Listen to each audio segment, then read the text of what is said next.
2 Samuel, capítulo 23, verso 20. Benaia, filho de Joaida, era um corajoso soldado de Cabizel, que realizou grandes feitos. Matou 2 dos melhores guerreiros de Moabe, e num dia de neve, desceu num buraco e matou um leão. Olha, o cara era valente. Também matou um egípcio de grande estatura.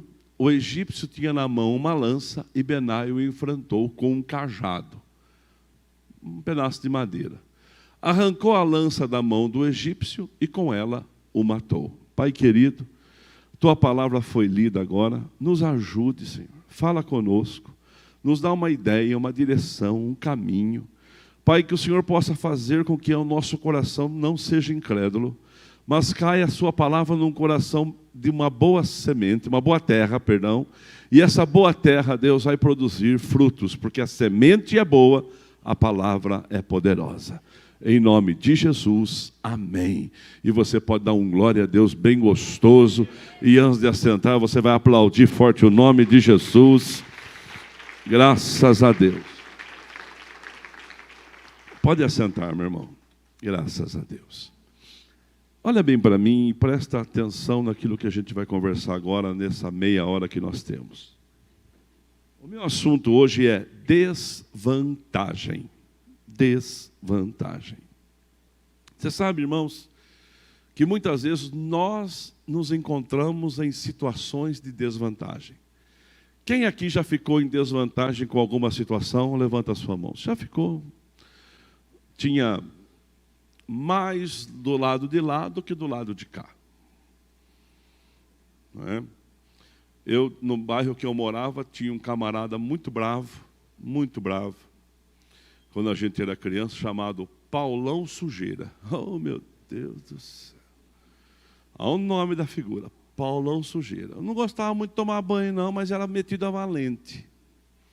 E gente metida a valente, eles impõem situações para a gente. Então, quando o Paulão Sujeira chegava na roda, irmãos, ele esparramava a molecada. E ele era grande, e ele era mau. E ele batia na gente. E durante um período, ele invocou comigo.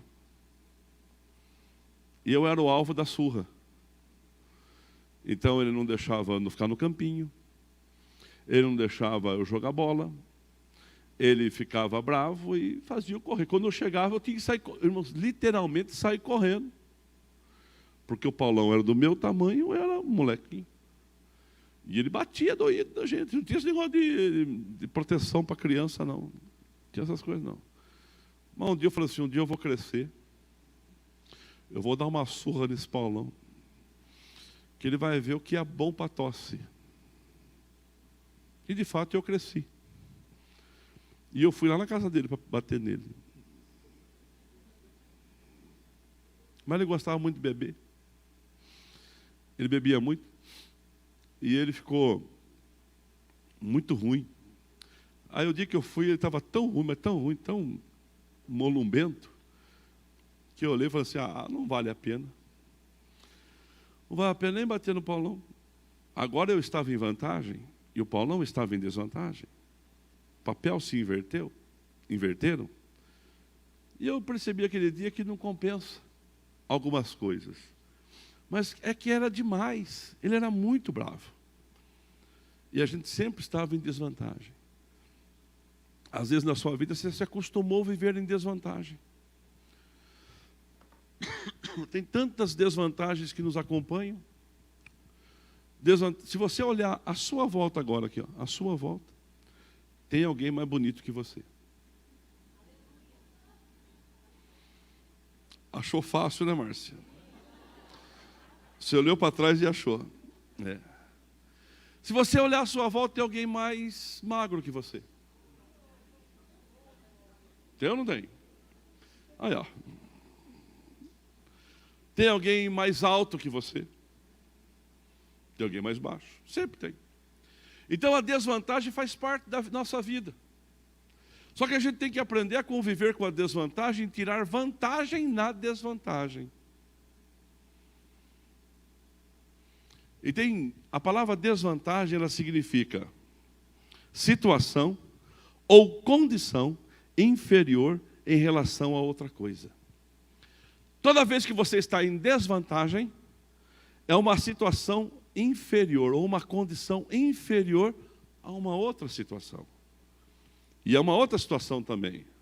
A pessoa pode falar assim, a gente é tão acostumado a desvantagens, que a gente fala assim, eu tenho uma boa casa, só que a casa que eu moro, ela é muito longe do emprego. Então, a vantagem é a casa que você mora. A desvantagem é que é longe do lugar que você trabalha. Eu comprei um carro zero, um carro bacana, um carro do meu sonho. A desvantagem desse carro é que ele consome muito combustível. Ele faz 5, 6 com 1 litro. Então, você tem um carro bom, um carro que você gostaria de ter, só que a desvantagem do carro é que você, se usar muito, você gasta muito. Então a vida tem essas coisas de vantagens e desvantagens. E nós temos que pesar na balança. E Benaia era um camarada acostumado com desvantagens. Quem é Benaia? Davi foi um dia, o rei Davi, foi um dia para uma caverna. Caverna de Adulão. E nessa caverna, se achar o versículo, Rafa, você pode colocar para mim? Veio junto com ele 400. Davi fugiu da cidade de Gate e foi para a caverna de Adulão. Quando seus irmãos e a família de seu pai souberam disso, foram até lá para encontrá-lo. Também juntaram-se a ele todos os que estavam, olha só quem foi com Davi. Irmãos, Davi foi o maior psiquiatra do mundo, desse momento aí, o maior psicólogo, terapeuta ocupacional, coach, pastor, treineiro, de todo esse povo aqui. Juntaram-se a ele, olha quem juntou, pessoas que estavam em dificuldades. Outro, endividados. E os descontentes. Então, irmãos, já pensou você liderar? Você, Evandro, que cuida ali do restaurante, você que é a sua esposa Aline, você liderar um garçom descontente? Não é? Não é? Você, lá na empresa, um funcionário descontente, Eliana? Complicado. Complicado. Lá no lugar que você trabalha, a Tatiane, um funcionário descontente com a pessoa que vai chegar? Complicado. E Davi estava com 400 descontentes. 400. O camarada pede uma água com gás, com limão e gelo. A pessoa chega, joga o copo em cima. Você, toma aí. Às vezes a pessoa transfere o problema do dia dela para o lugar que ela está. E a gente tem que administrar. Agora Davi reuniu com ele só gente tranquila, gente que estava com dificuldade. Gente endividada, não nervosa. É? Não é. E descontente. E ele tornou líder dessas pessoas. Só que Davi começou a trabalhar com estas pessoas. Davi começou a trabalhar com cada uma delas. E estes homens se transformaram nos valentes de Davi. Coisa linda. E Benaia é um destes homens, que realizou 3 grandes feitos registrados aqui na Bíblia, totalmente em desvantagem, totalmente sem condições diante da adversidade. Tinha os melhores. Na frente de Benaia tinha 3. Os 3, Val e Vera, eram 3 fora de série.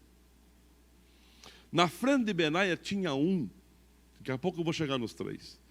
Tinha um que um dia eles guerrearam tanto, que a espada que ele carregava na mão, fundiu na mão dele e não abria a mão do camarada mais. De tanto que ele lutou, de manhã até a noite, travou, formou uma coisa só. Tiveram que talvez colocar água quente, fazer uma massagem, erguer os dedos assim, para tirar a espada da mão do cara. Tinha 3 ali, esses 3 eram fantásticos. Davi um dia estava sentado conversando assim, pastor Márcio, e ele falou assim, que vontade de beber um copo de água que tem lá em Belém. Lá em Belém tem um poço de água. Eu tenho uma vontade de tomar um copo de água daquele poço, que você não tem noção. E comentando com alguém, a vontade que ele tinha de tomar um copo de água, que estava lá nas fontes de Belém. Sabe o que aconteceu? 3 deles passaram assim, e escutou, falou assim, o que ele falou? Ah, ele quer beber água lá da fonte que está em Belém. Ah, vão buscar. Mas não é como pegar assim, eu estou com vontade de comer uma esfirra do Habib's, vai buscar. Eu estou com vontade de comer um lanche do Mac, está aqui. 2 por 15, com um copo de Coca-Cola.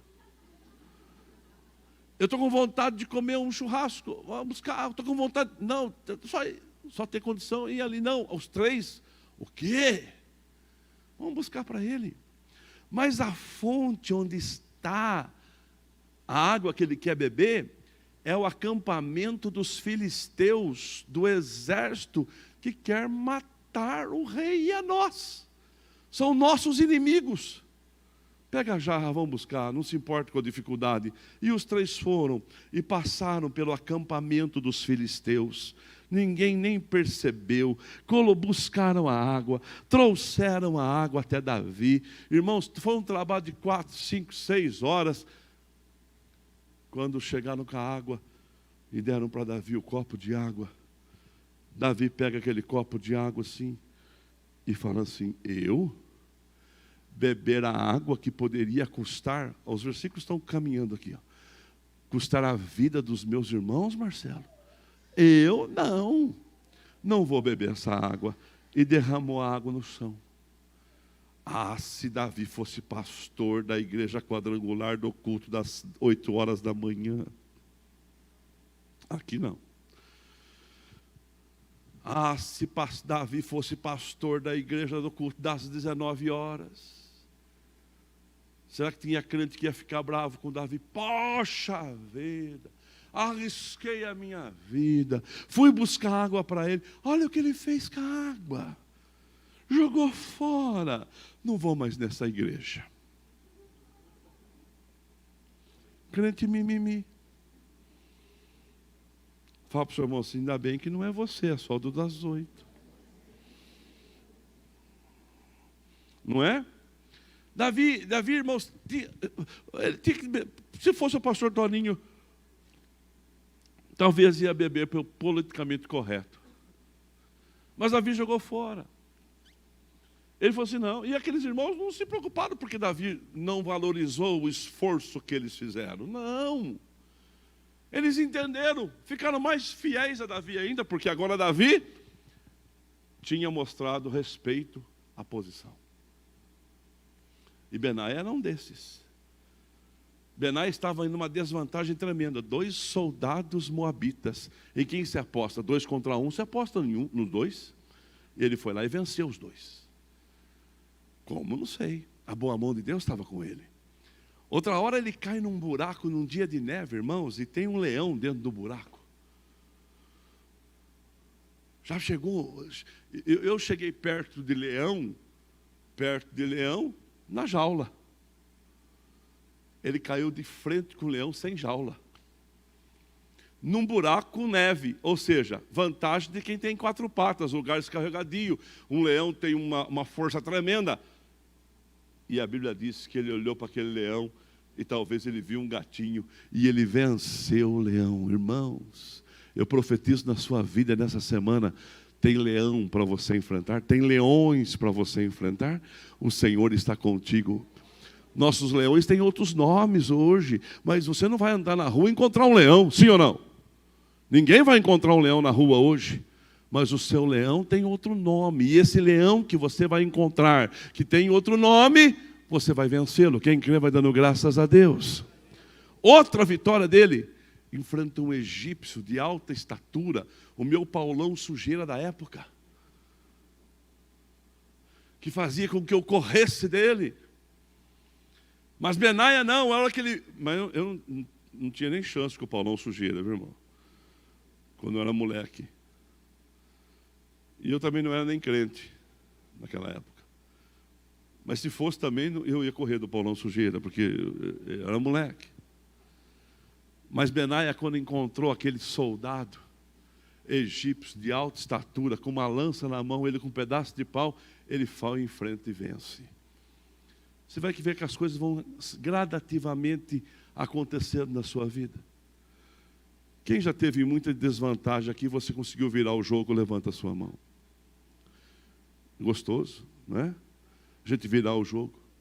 Vou contar uma história para você, que eu já contei aqui, mas no começo da igreja. Minha vida sempre foi tranquila, viu, irmãos? Eu vim de uma família muito humilde e nunca eu tive problema. Mas criei muitas dificuldades para mim por causa do ministério. Muitas mesmo. Comprar sem ter dinheiro, e Deus dá graça. Marcelo Gregório está aqui.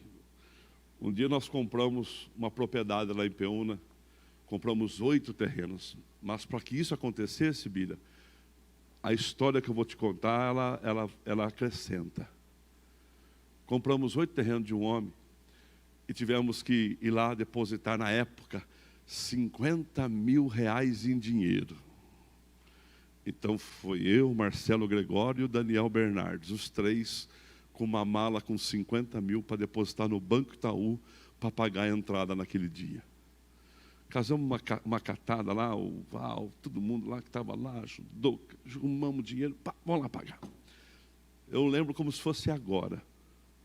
Hoje os 8 terrenos devem valer 1.300.000, mais ou menos. Na época, nós pagamos 337 mil e 20 pagamentos. Foi um sufoco, mas Deus deu graça. Quando a gente conseguiu 50 mil, agora os 3 com 50 mil na mão, nunca tinha pegado tanto dinheiro na minha mão, até aquela época. Hoje eu profetizo na sua vida que isso vai sobrar na sua mão, segundo a sua condição, tá? E fomos com 50 mil. Então eu fui no meio, e um deles atrás, outro na frente. Vai que o ladrão vem, né? Meus guarda-costas. E falou assim, anda como se tivesse com 10 reais no bolso. Como se estivesse tranquilo, que ninguém percebesse nada.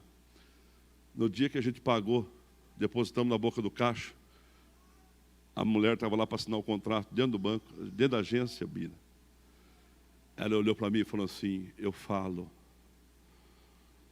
que quem vende perde, mas quem compra ganha. A dona falou, com pesar, com tristeza. Aí ela falou assim, vocês vão ter dificuldade para pagar, mas vocês vão pagar, vai passar e nós perdemos. E eu só fiz amém. Eu não quero que ninguém perca, mas eu preciso comprar. Está lá até hoje. Mas para que isso acontecesse, quando nós tínhamos 40 irmãos lá na igreja, tinha 40 irmãos na época. Paulinho ontem foi pregar lá, ele viu a igreja. 40 irmãos. Quando você tem 40 irmãos, você tem 15 dizimistas. Tem mais que isso. E desses 15 dizimistas não tinha nenhum empresário, alguém que tinha um dízimo de destaque, mas eram lavradores, eram pessoas diaristas, eram irmãos que trabalhavam no calcário, outro que trabalhava ali na Edra. Eram irmãos assim. Algum profissional liberal, mas eram vendedores. O único que vendia alguma coisa lá era eu, vendia banana, era quitandeiro. Então, estava lá. E nós estávamos lá. E compramos 2 terrenos e começamos a construir uma igreja. E igreja, para construir, você precisa de comprar areia. E tinha um homem lá chamado Alfredinho Abdala. Irmão. O homem mais bocudo que eu já vi na minha vida. Ele era mais forte do que eu. Branco também, igual a mim, assim. Era 1988. Era menino ainda. Menino em tudo, mas pronto para ser treinado. Benaia entrou de um jeito, mas agora transformou num valente.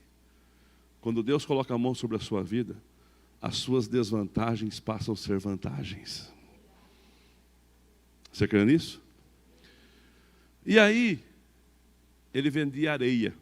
E eu comprei dele uma carreta de areia. Eu comprava areia dele toda semana, todo mês, quando precisava para construção. Mesmo tendo um porto de areia na cidade, a gente tinha comprado de carretinha. Eu não tinha dinheiro. Hoje, 1 metro de areia, se você comprar no depósito, você paga R$80, R$90.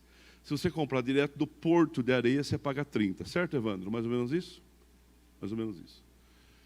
Então, vamos colocar na média, eu devia para o homem 2 metros de areia, que dava R$150. Quanto eu devia para o homem? 150. Era isso a minha dívida.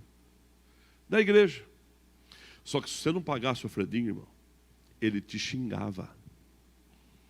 Ele cobrava você na rua, na frente dos outros. Ele era bocudo. E ele me deu 30 dias para pagar a carretinha de areia. E já estava chegando os 30 dias e eu não tinha R$150. Eu não tinha, a igreja não tinha, os irmãos não tinha para quem pedir. E pior, eu precisava comprar mais areia, porque aquela já tinha acabado e a parede tinha que se levantar. Você fala, mas 150? Eu conheço hoje igrejas que precisam de 150 para pagar a conta de energia, você não vai cortar amanhã. Mas cada um tem que lutar as suas guerras, tem que aprender.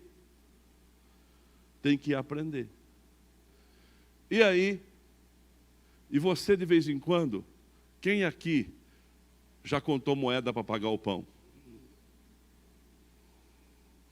Quem aqui já chegou na padaria e falou assim, dá 5 pães?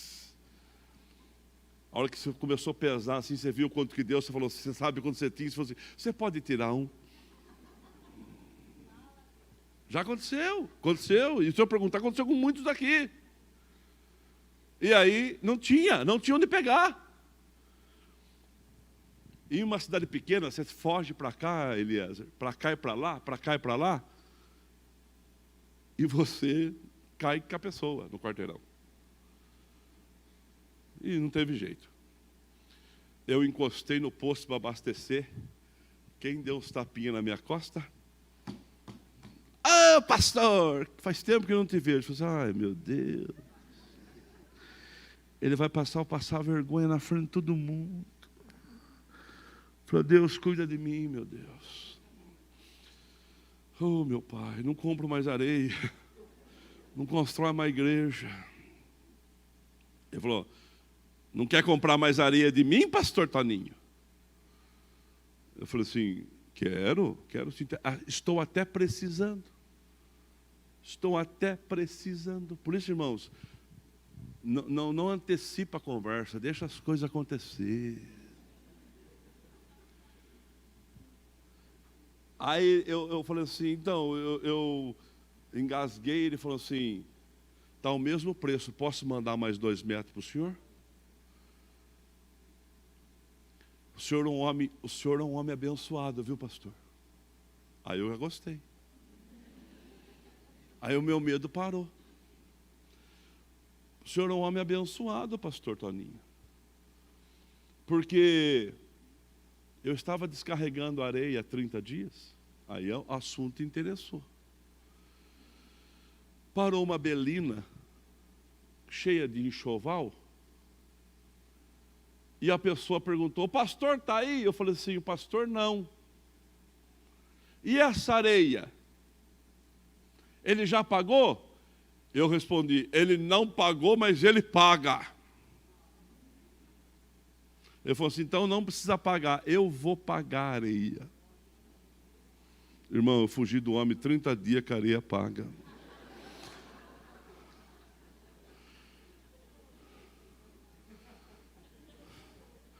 Trinta dias, com medo de encontrar o Fredinho, e Deus já tinha tirado a minha desvantagem em vantagem.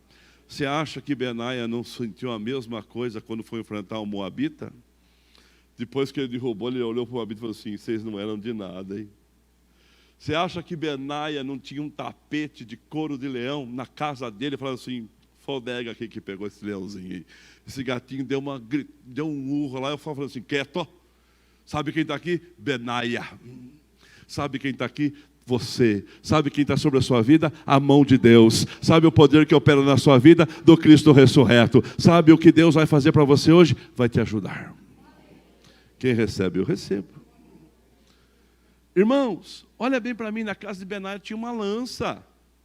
A lança do soldado egípcio, Marcelo. Estava lá, a lança estava lá parada, Marcelo. E um pedacinho de pau, falou assim, isso aqui foi que eu venci o gigante. Não tinha foto, não tinha WhatsApp, não corria o mundo. Mas Benaia contava essa história depois para os seus netos. Eu profetizo na sua vida, você vai contar a vitória de Deus na sua casa. Eu recebo para a minha vida isso. Olha bem para mim agora. Desvantagens todo mundo enfrenta. Primeiro, desvantagem na Bíblia não é sinal de derrota. Não é porque você está em desvantagem hoje que você está em pecado, meu irmão. Só tem que mudar o foco. Tem que acreditar que existe uma mão poderosa sobre a sua vida. Olha o que a Bíblia diz em Isaías capítulo 6, versículo 9. Porque um menino nos nasceu, porque um filho se nos deu, e o seu nome no nosso meio será Maravilhoso, Deus forte, Pai da eternidade, Príncipe da paz. Você pode dar glória a Deus por isso? Esse é o poder do Deus que opera na nossa vida. Olha o que a Bíblia diz no livro de Isaías, no capítulo 11, no versículo 1. É um texto muito interessante que fala aqui, diz assim, a palavra de Deus, um ramo surgirá do tronco de Jessé. Um ramo vai surgir do tronco de Jessé. Eu vou completar o versículo. Dia desses, faz uns 2 anos, na casa que a gente morava, tinha um pé de manga. Tem um pé de manga. E a manga começou a dar broca. E as mangas ficavam bonitas, fortes, mas na hora que você ia comer, Renata, estava tudo já bichado, tinha bicho dentro da manga. Aí passei veneno, não resolveu. Aí parecia que estava tudo podre. O pé é novo, não tem nem 5 anos, 6 anos. Aí eu chamei o moço que me ajuda, falei assim, ó. Ele falou, isso aqui não tem mais conserto não, pastor. Não tem mais conserto não. Falei, então arranca, vamos arrancar. Vamos arrancar o pé de manga, sufocou o pé de limão, vamos arrancar o pé de limão também, e deixa só do jabuticaba, que está mais longe um pouquinho. E aí ele pegou, e eu vim embora. Quando eu chego lá depois de uns dias, estava tudo limpo, só que ele não arrancou, ele podou. Manu, ele cortou, só deixou o tronco lá.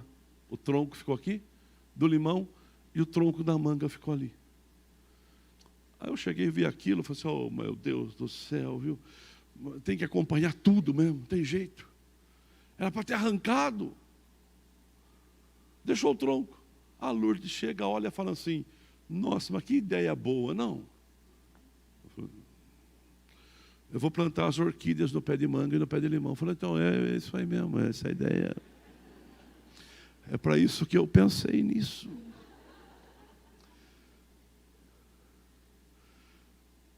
Na verdade foi um erro do rapaz que me ajuda. Só que agora, passado esse período, ela plantou as orquídeas. Mas aquele pé de manga e aquele pé de limão não quer ser cabide de flor. Os brotos começaram a vir de novo. E já estão cheios de brotos de limão e cheio de brotos de manga, e no pé de limão já tem até limãozinho. Ele recusou ser cabide. Eu posso até ficar as orquídeas em mim aqui, só que eu não sou cabide de orquídea. Irmãos, você não é carregador de fardo de ninguém. Você tem vida própria. E ao cheiro das águas, você vai florescer. Você pode dar graças a Deus por isso. Se você vai aplaudir, aplauda forte. É isso aí, Bíblia.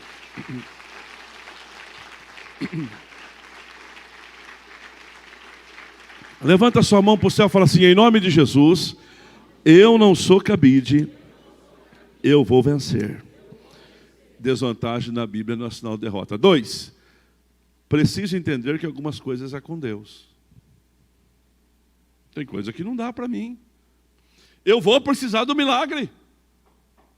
Eu vou precisar do poder que ressuscitou Cristo na minha vida, sim ou não? Eu vou precisar do milagre. 3, eu preciso entender que o medo não vai sair da minha vida só com uma palavra de autoridade que eu der. Medo, vai embora. Não, não vai. Medo tem que ter atitude. Medo tem que ser confrontado. Medo tem que ser vencido. Todo mundo aqui tem medo de alguma coisa. E Jesus confessou em alta voz, publicamente, o seu medo, em Hebreus capítulo 5, versículo 7. Hebreus 5, 7. Jesus confessa o seu medo, ele diz assim, ó: durante os seus dias de vida na terra, Jesus ofereceu orações e súplicas em alta voz, com lágrimas, àquele que o podia salvar da morte, sendo ouvido por causa da sua reverência, submissão. Nós temos que confessar os nossos medos. Porque o medo é paralisante, medo paralisa pessoas. Medo fala. Medo fala. O pastor Márcio e o pastor Rodolfo foi orar numa casa para mim, que eles estavam vendo vultos. E eles disseram assim: os vultos correm dentro da casa. E gente crente. E eles foram lá orar. Antes de orar, sentaram na mesa. E começam a orar. De repente, o pastor Márcio viu.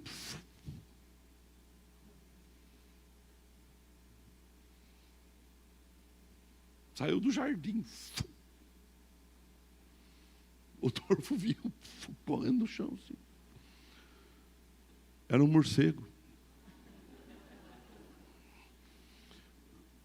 Um morceguinho que estava dentro da casa. O Batman. Deus não deixa ninguém enganado, irmão. Era um morcego. O morcego tinha entrado na casa. Não, eu já vi também. Não um morcego, mas vi vulto. E já procurei pensando que era morcego, mas não era não, era o bicho. Mas o bicho está debaixo dos nossos pés em nome de Jesus. Quem crê recebe essa vitória para a sua vida. Não precisa ter medo. Confessa, creia, repreenda. O medo ele paralisa, o medo ele fala com a gente. Nós temos que vencer os nossos medos, irmãos, senão nós vamos ficar transferindo medo para os nossos filhos com uma intensidade que eles não precisam. E para mim terminar, eu convido você a receber essa bênção. Precisamos assumir riscos. Viu? Tem gente que fala assim: isso não está na Bíblia, mas podia estar. Aqui tipo assim, ó: mais vale um passarinho na mão do que 2 voando. Tem certas coisas que valem os 2 voando, irmão. É os 2 voando, a gente tem que crer nisso, receber isso, viver isso, aceitar isso para a nossa vida, sim. Tem que começar a correr alguns riscos em Deus, porque quando a gente corre riscos em Deus, a mão do Senhor se manifesta na nossa vida. Viu? Vamos aprender a correr os riscos em Deus. Na comunidade e para facilitar a vida de cada um, nossa igreja possui 3 formas para devolvermos os dízimos e as ofertas. Você pode comparecer em um dos cultos em nossa igreja ou entregar para nossos pastores de plantão. Lembrando que o templo fica aberto das 8 da manhã às 18 horas. Você pode fazer uma transferência bancária, sendo TED ou DOC, do banco de sua preferência, ou um depósito direto no caixa, lembrando dos nossos dados para depósito ou transferência. Agora, você pode usar o Pix, um jeito prático e rápido de fazer pagamentos. Para fazer, é muito fácil. É só acessar o aplicativo do seu banco e escolher Pix. Clique em transferir e coloque a chave do destinatário. Na nossa igreja, a chave é o número do CNPJ. Digite o valor, confira os dados da conta e clique em transferir. Pronto, transferência realizada com sucesso. Para entregar o seu dízimo ou a sua oferta, faz um Pix.